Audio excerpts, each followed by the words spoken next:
UNEP FI is about a partnership between the UN and the financial community.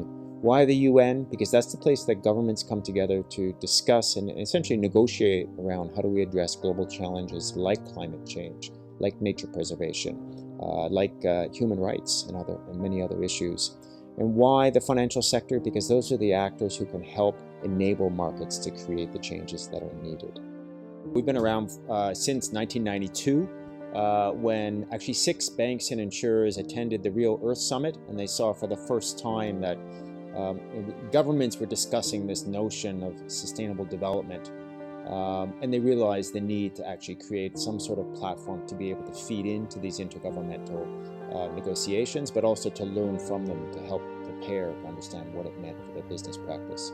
Our core function is that we are a partnership between the UN and the global financial community, establishing the frameworks for responsible conduct within the financial sector. So including the Principles for Responsible Investment, established in 2006, the Principles for Sustainable Insurance, established in 2012, and most recently the Principles for Responsible Banking, established in 2019.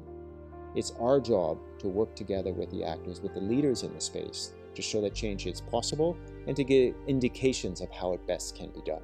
And we really are seeing progress there within agreements like the Paris Agreement on Climate Change, where there is explicit text committing governments to working with the financial sector to aligning financial flows, public and private, towards the objective of stabilizing carbon emissions, CO2 emissions. And we're also now seeing that similar wording being put into the new Global Biodiversity Framework to address biodiversity loss, nature preservation, and even the latest agreement on plastics. It's not simple, it's not easy, and this is why UNEP FI is really about enabling change. It's about change makers working together to define common approaches to leading the markets forward, and through that creating prosperity, creating sustainable development for communities and for business practice.